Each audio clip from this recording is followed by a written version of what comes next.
ladies and gentlemen, and thanks for joining us in tonight's edition of the 8 p.m. Balingua newscast. Well, making news tonight, discussions on good governance within the Francophone region has been addressed today in the 124th session of the Permanent Council of Francophonies ongoing in Cameroon's political capital, Yaoundé. Well, this is on the eve of the 44th Francophonie Ministerial Conference, built for Saturday, November 4, 2023. Stay tuned to tonight's newscast for more details. Recovery of state debts. The Deposit and Consignment Fund continues its operationalization process, where the new secular arm of the state has just signed a pilot partnership with Banque Atlantique Cameroon with the aim of supervising the transfer and management of funds and values devolved to the state. This and many more will be yours in tonight's newscast. Good evening once again, ladies and gentlemen. If you're just joining us, this is the 8 p.m. Balingua newscast right here on Spectrum Television. Leila Renganze opens this news in the French language. Good evening to you, Leila. Bonsoir à vous, la Donnette Tondessa. Mesdames, bonsoir. Monsieur, bonsoir. Et merci d'être avec nous. Il est 20h sur les antennes de Spectrum Télévision. C'est le journal. Les travaux de la 124e session du Conseil permanent de la francophonie ont débuté ce jour au Palais des Congrès de Yaoundé. Des travaux qui se tiennent à la veille de la tenue de la 44e conférence ministérielle de la francophonie. Et cette année, les discussions vont en focus sur la bonne gouvernance dans les pays francophones d'Afrique. Tout comme l'indique le thème, bonne gouvernance, gage de stabilité politique, économique et culturelle pour les citoyens francophones, la 4e conférence ministérielle de la francophonie mettra un accent sur la gouvernance. Les réflexions sur cette problématique au sein de l'espace francophone, l'adoption d'une nouvelle programmation et du budget 2024-2027 de l'organisation. Le Cameroun, pays hôte, accueille les délégations des 88 États et gouvernements membres de l'Organisation internationale de la francophonie au Palais des Congrès à Yaoundé. Le pays organisateur veut au travers de cet événement démontrer au monde sa capacité à se hisser au niveau des standards internationaux en matière d'accueil des événements majeurs de la politique internationale, présenter sa position sur des questions politiques et techniques et rassurer ses partenaires de l'espace francophone sur sa capacité à préserver sa stabilité globale, sa résilience et son ouverture démocratique.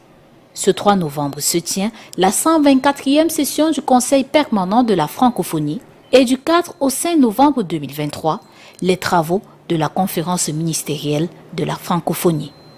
Il faut noter que la francophonie, ce sont tout d'abord des femmes et des hommes qui partagent une langue commune, le français. On estime à 321 millions de locuteurs repartis dans 5 continents. Recouvrement des créances de l'État, la Caisse des dépôts et de consignation poursuit son processus d'opérationnalisation. Le nouveau bras séculier de l'État vient de signer un partenariat avec la Banque Atlantique du Cameroun. Objectif, encadrer le transfert et la gestion des fonds et valeurs dévolus à l'État du Cameroun. Olivier Bozike pour plus de détails. Ce partenariat pilote avec la Banque Atlantique Cameroun s'inscrit dans le cadre du recouvrement des créances de l'État par la Caisse des dépôts et consignations. Il garantira à la CDEC un transfert effectif des fonds et valeurs qui lui sont dévolus, mais également la mise à sa disposition des instruments de placement ainsi que le savoir-faire de la banque. Nous avons parlé tout à l'heure d'une offre en termes de portail digital devant faciliter les dépôts et les consignations. Et ce que nous attendons de la Banque Atlantique, c'est qu'elle tire, dans le cadre de ce partenariat pilote, les autres banques vers le haut. Parce que vous savez que certaines banques sont restées réticentes et assez prudentes quant à leur perception de l'arrivée de la Caisse des dépôts et consignations dans l'écosystème financier camerounais. En outre, la Banque Atlantique mettra à la disposition de la CDEC son savoir-faire digital en vue de l'autorisation, de la digitalisation et du monitoring en temps réel de ses services et opérations de collecte et de gestion des dépôts, des cautions et des consignations. L'argent reste à la banque. Vous savez que la Banque Atlantique, je l'ai dit tout à l'heure, c'est un partenaire de l'État. Donc en termes de financement aujourd'hui sur l'État, je pense qu'on est dans l'ordre de 450-500 milliards de financement direct et indirect. Donc pour financer l'État, on a besoin de ces ressources. Vous comprenez ce que je veux dire? Donc l'argent reste, c'est une très bonne nouvelle. On est prêt aussi à recevoir d'autres dépôts, je l'ai dit au directeur général de la Caisse des dépôts et consignations. Cet accord avec la Banque Atlantique Cameroun est le deuxième du genre intervenant au lendemain de celui conclu avec une microfinance le 31 octobre 2023. Mairie d'Edéa dans le département de la Sanaga-Maritime, au 30 septembre 2023, 75% des recettes ont été recouvrées et les dépenses exécutées à 58,74%. La session ordinaire du Conseil consacrée à l'évaluation du budget 2023 à mi-parcours s'est tenue ce 31 octobre 2023 à l'hôtel de ville d'Edéa. Oriane Donkin.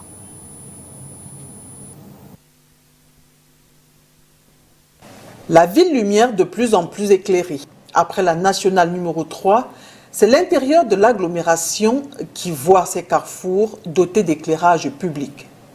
Un projet qui a reçu les félicitations des grands conseillers réunis en session ordinaire consacrée à l'évaluation à mi-parcours du budget 2023.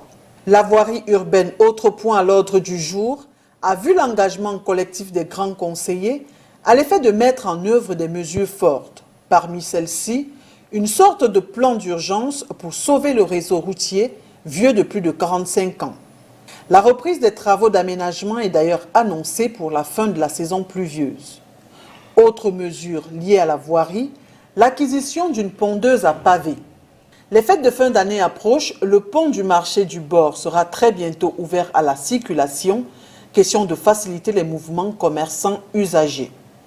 Rendu au 30 septembre 2023, le taux de recouvrement des recettes est évalué à 75% et 58,74% pour les dépenses exécutées.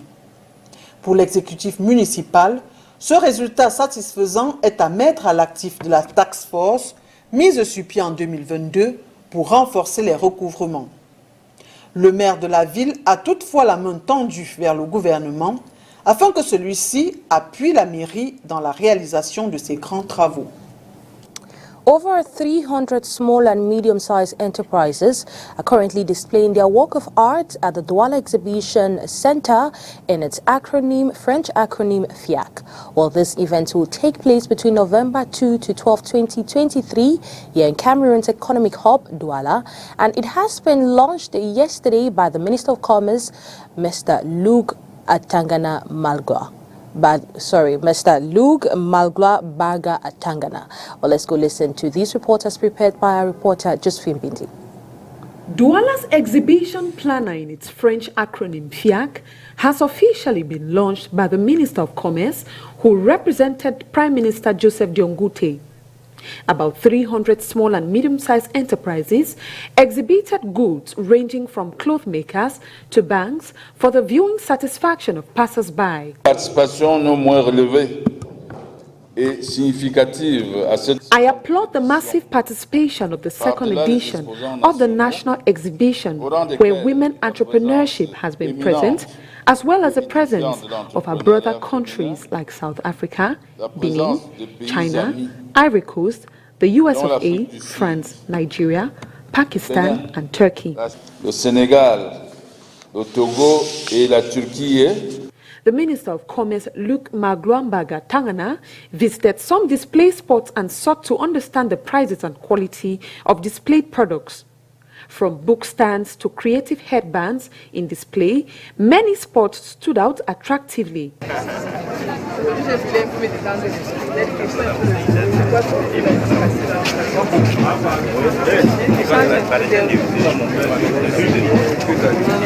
Douala's exhibition planner, commonly known as FIAC, is scheduled to take place from the 1st to the 12th of November 2023.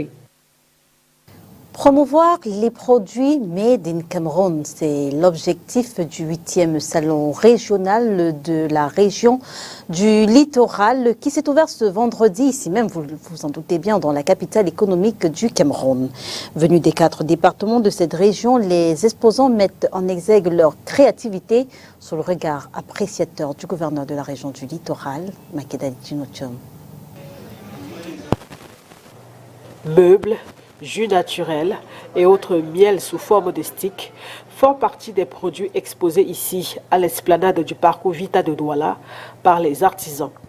Venus des 4 départements de la région du littoral, ceux-ci sont là pour mettre en exergue leur créativité dans divers domaines. Là, je présente mon ouvrage. Mon ouvrage, c'est un salon et c'est fait en main. Comme cette pièce que je vous présente, c'est réalisé en main. Oui, c'est un salon multifonctionnel. Tel que vous êtes en train de voir, je fais dans du bambou. C'est pas du bambou de Chine, déjà, c'est le bambou du Cameroun. Je transforme en meuble, quoi. Et c'est moi qui fabrique les sacs. Ces sacs sont fabriqués à base du fil nylon ou encore fil maçon. Et surtout à base du doigt, ça avec la main qui fait cela. À l'ouverture de ce salon ce 3 novembre, le gouverneur de la région du littoral n'hésite pas à s'arrêter dans les stands pour échanger avec les exposants. Je fais les pendants, les rotins, voilà les paniers de marché, ici les plateaux de service, donc en base avec les rotins, le matériel local. Un guéridon là c'est 25 000. Le petit là. Le petit là c'est 35 000. Il est plus cher que ça. Oui, il est plus cher parce que la vitre ne se casse pas. Ah. Et celui-ci la vitre se casse. Oui, c'est un peu... Et l'autre ça se casse aussi. Non, ça ne se casse pas. Ce qui est noir là ne se casse pas. Soit les vitres trempées. Ce salon régional de l'artisanat va se dérouler pendant près d'une semaine ici à Douala. Et est question de promouvoir les produits made in Cameroun, que ce soit dans la sculpture, la peinture, la menuiserie ou encore la broderie. À l'issue de ce salon, 80 artisans comme d'habitude seront retenus pour représenter le littoral à Yaoundé en 2024 dans le cadre du Salon international de l'artisanat. Barely a month after Cameroon was highlighted with the best cocoa export prizes in Africa, well, it is reported that the cocoa beans is doing well in almost all of CEMAC regions. And this has been revealed in an article published by Invest in Cameroon and relayed by reporter Josephine Binti. The prices of agricultural products exported by CEMAC countries, that is, Cameroon, Congo, Gabon, Chad, the Central African Republic and Equatorial Guinea, has increased between July and September 2023 by 7.5% quarterly. This upward trend observed over the years is linked to the Composite Commodity Price Index published by CEMAC, released today, November 3, 2023, to uncertainties on invest in Cameroon, which remain in the global economic situation affecting certain products such as cocoa and coffee, rice and bananas, but also with the energy crisis, which is driving up fertilizer prices coupled with strong global demand in emerging markets. According to data collected by the Central Bank in its ICPPB, in the absence of rice exports in the CEMAC zone, cocoa and tobacco are the main vectors of this increase in world prices. By product, positive variations were observed in the rise of 1.7% cocoa and tobacco markets. On the other hand, price declines are observed in the market for cocoa, beef, palm oil and banana, and rubber, which underline in the World Bank document. As a reminder, the ICPPB is based on the prices of 20 basic commodity products by CEMAC countries, representing 90% of values of its exports. The basket is broken down into 5 main categories, mainly energy products, metals, minerals, forestry products, agricultural, and fishing in the CEMAC zones. Well, we will go out of the country with you, Lila Renganze. Oui, justement, on va faire le round-up de l'actualité africaine avec nos partenaires VOA.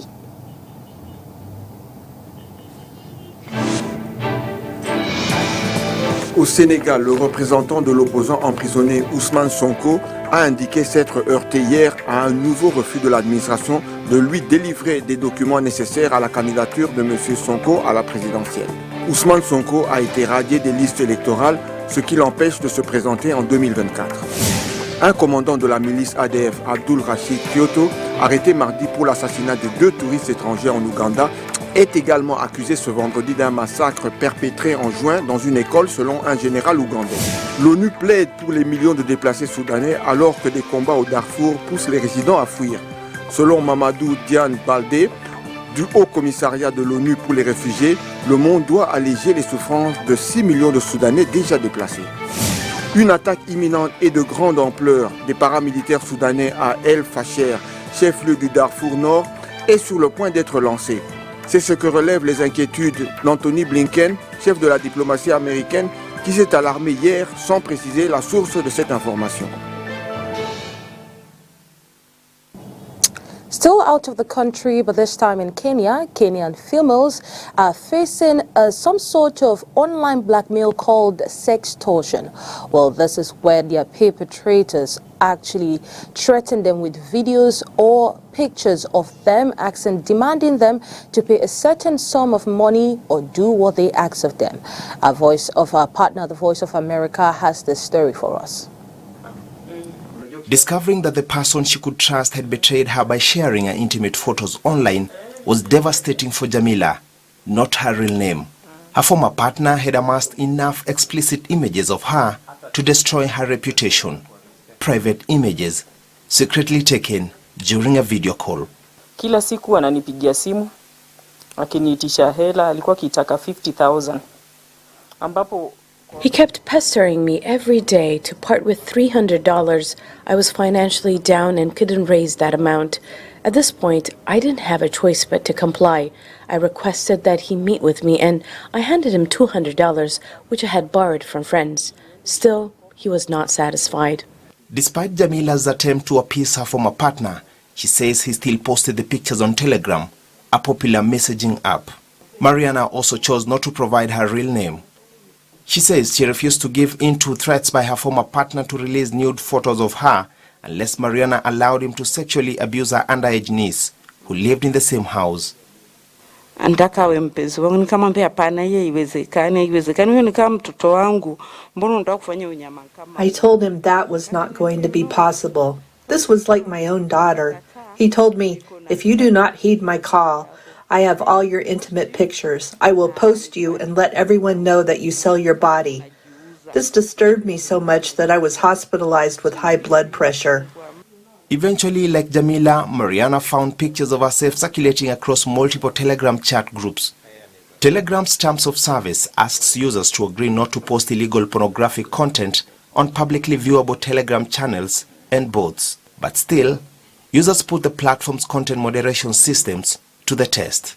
If I had a chance to meet the owners of these platforms, I would tell them immediately that the pictures get on their platform and that it is good for them to just do away with them. We reached out to Telegram via its support page for comment, but our request went unanswered. Oscar Okwero, a cyber and data security analyst in Nairobi, encounters such cases almost daily. It is important that these users know the risk that they expose themselves to. One, creating this sort of information, these images, taking these pictures and keeping them on your phone is a big risk, because at some point there's always the risk that your social media account or your phone can be compromised. And woe unto you if that happens. And I would compare it to, say, keeping a jerrycan of petrol in a house where you have children. The risk is too high.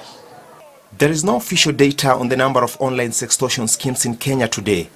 Last year, Kenya adopted a national cybersecurity strategy to tackle emerging threats in the cyber domain. Meanwhile, Jamila delivered this warning. What I would tell young girls is don't be quick to share your intimate pictures. You need to be very careful with whoever you are communicating with online. As for these women, it will take time to rebuild their lives after their ordeals. Francis Ontomwa, VOA News, Nairobi, Kenya.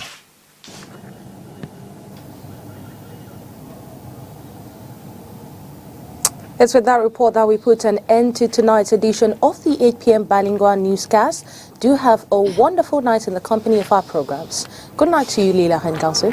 Bonsoir à vous, la Donnette Ondessa. Mesdames et messieurs, merci de nous avoir suivis. On se retrouve dès demain, 20h, sur les antennes de Spectrum Télévision, si, bien sûr, Dieu le veut. Bonsoir.